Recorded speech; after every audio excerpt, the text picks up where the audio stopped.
What's going on, everybody? It's Matt, aka the Lumberjack Landlord, here with his good buddy, the Three Amigos. We just finished our sessions on Mike Zuber's channel. It was pure fire. But we're over here on the Lumberjack Landlord's channel, here with my good buddies, Mike Zuber and Dion. Mike, how you doing, my friend?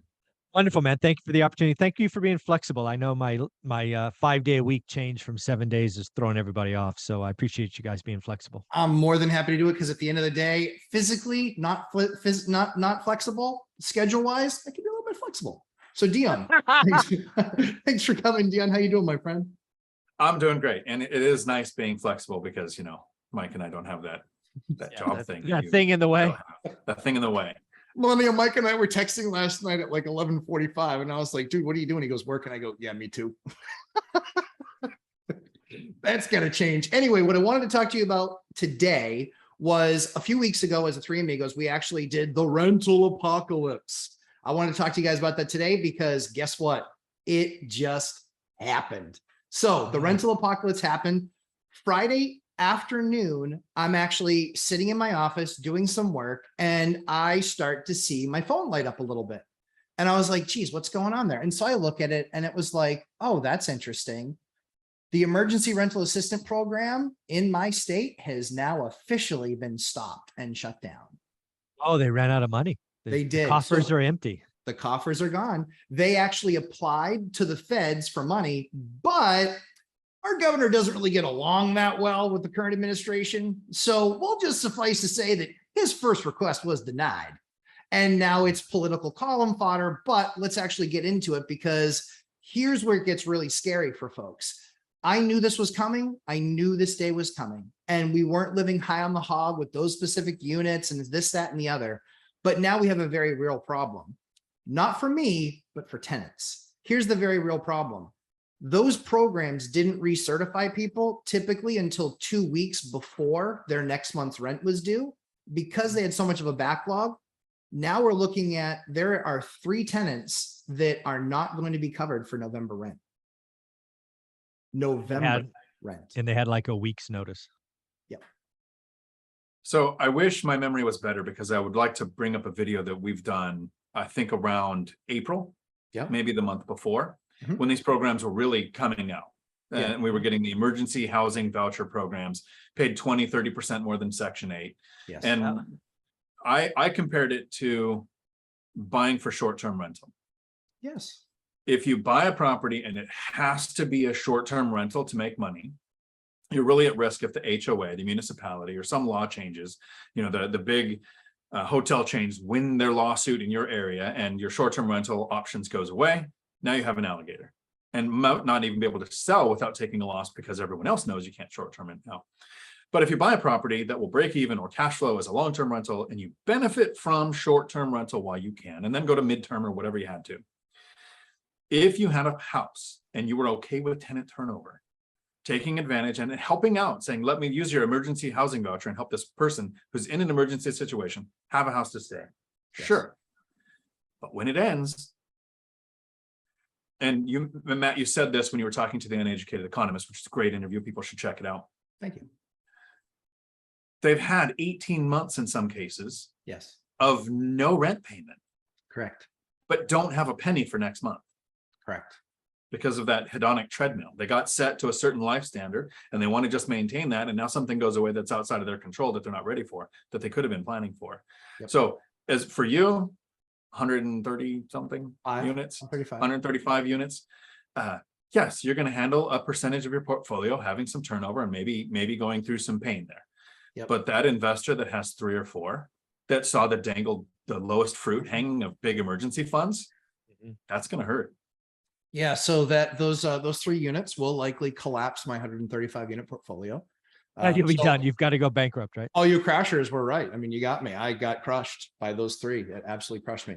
Mike, I want to get your reaction on something real quick. And that is Dion just put a nice kind of top on it, which is for 18 months, a lot of these tenants were getting this rental assistance. I can tell you in these 3 cases, the rents were between $2,000 and $2,500 a month. And so let's just go with the 2,000 since it makes for really super easy math for everybody. 12 times or 18 times 2,000 $36,000 plus utilities. Yeah. So they've, in most cases, they received between a $38,000 and a $40,000 benefit for 18 months. And right now, to date, in this program where I've had tenants come off of the assistance program, they are 0 for 4 in actually paying the first month's rent, even with 90-day, 60-day, and 30-day notice that it would in fact be due. I feel bad for these folks because they got a week. But Yeah. other people that came off the program, 18 months. So I want to get your reaction on that. 18 months, 38 to 40,000 bucks. Yeah. So I think it was 3 tenants Mm-hmm. who went more than a year. One of them was 18 months that didn't have to pay rent, and they just kept going to other I don't know, agencies, I guess, to get their rent paid. And in each of these 3 cases, and it's only these 3 cases, they never lost their job. Mhm. And again, they were approved pre-pandemic. So they had the income, they had the credit, right? They don't get in my units unless they hit all the checks. But what we saw in each of these 3 cases is, and again, it's funny because if you go back and watch our videos from when this started, I had a come to Jesus meeting with my property manager on a Saturday. We went through my entire portfolio. We identified 10 or 12 tenants that were at risk. These 3 were on there. So we were in constant communication. And again, they never lost their jobs, or I think one lost it, but they got another job. So their income really didn't change, but they found a way to get their rent paid, which meant they have a lot more discretionary income. Yes. These individuals happen to post a lot on social media. Yep. My property manager follows my tenants. I don't do it because I don't care, but my property manager does. And these folks have enjoyed some pretty impressive vacations. Yep. One of them got a new vehicle. All of them got new stuff, right? And all 3 have been removed because they didn't pay rent. They got used to it. These were examples of stimulus ballers, right? Their income didn't change. They just had their largest expense paid by someone else, which, oh, by the way, is not income, so they're not even taxed on it. And they enjoyed life. Yep. One of them went on like 2 cruises or something. I mean, or was in Mexico or wherever it was. I'm like, damn, they're enjoying life. Why can't they pay their rent? But yeah, they in California, we had to go to court. Right? It was a process to get them out. And they were all shocked that nobody would pay their rent anymore. Yeah. I never get that attitude, right? You get addicted to someone else paying your rent, then you're shocked that you have to be held accountable for a lease and a contract. And so now they've all been evicted. They have an eviction on the record. All of them have a significant judgment, which will be on their credit for a long time. And I don't get it. I don't understand. I don't get it. What I think is really interesting is, again, how we see these programs, and largely these programs are not run by people who have ever run businesses before. And this is a bone that I will continue to pick at, because it really bothers me, because an executive, a real leader, would have understand that this was coming, and every single day would have been mentally and emotionally preparing the people that they're working with, even though they are their clients. They would have been mentally and emotionally preparing them that, hey, this is going to go away. And honestly, my take on it, and it's completely rude and obnoxious of me to say, so brace yourselves, this is the difference between poor and rich.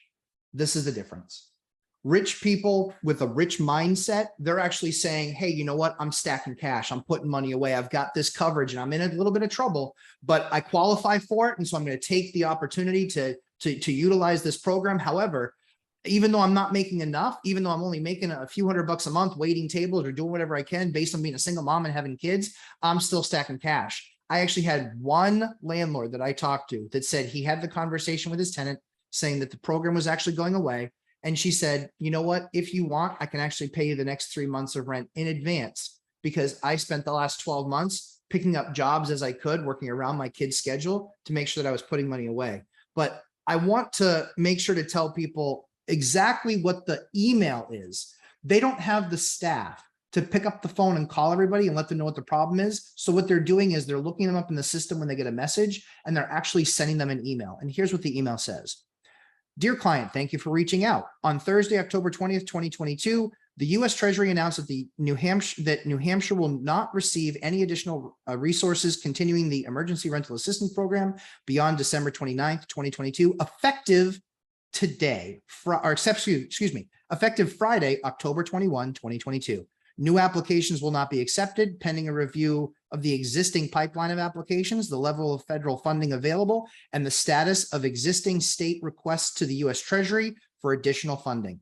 If a new application or recertification, this is for existing tenants, if a new application or a recertification form was sent in previous to October 20, it is in the queue to be processed. All applications in the pipeline will be reviewed and funded, pending eligibility and funding availability. So you're not even guaranteed if you had it in before that it's going to get taken care of and covered.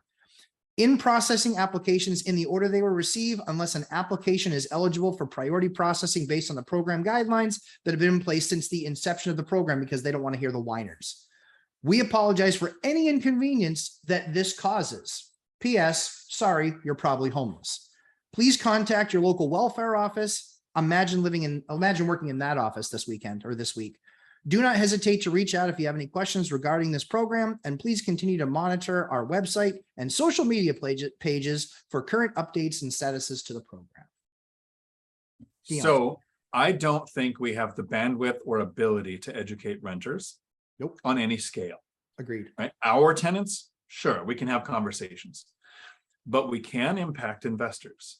Yes. So here's what I'd like to do, Matt, is continue the difference between the rich and the poor. Yes. I talked about it's low hanging fruit. If Section 8 would pay 2,000, emergency program in our area was paying 2,400. So it was, 20% higher than what you could get. Yeah. So people would jump on it. For you, with your over 100 units, you have three. Now. And we had 10, Mike, 10 you had total. a few, right? Yep. Okay. I mentioned if you have 4 or 5 rentals, you might want to do this. And let me clearly point out, with 16 rental units, with profit in 6 figures yearly, I didn't touch that money. I don't want the turnover. I knew it was going to end eventually, and you'd have that turnover. It might be a year or two to get 20% more rents, to spend $5,000 to $10,000 on a turnover, possibly an eviction. When you have hundreds of units, great, perfect strategy. But when you have 20 or 30, that's not something. I'll keep a third in Section 8, a third in military, a third in working or retired. There was no bandwidth there for anything emergency or temporary at my size. So if you have that 4 or 5, that money might look great, but like your tenants, maybe not stockpiling rent for when the program goes away. An owner should be stockpiling the cash flow for when the turnover happens. Absolutely. That's expected. Yep, absolutely. Mike, any closing thoughts on this? No, I think Dion's right. And I like how he just puts that. As a landlord, one of the things you're going to learn is that turns kill you, right? Yep. Turns can kill you. So signing up to a program that in our experience guarantees a turnover for a couple extra bucks, probably not a great strategy. To Dion's point, I probably don't do it again.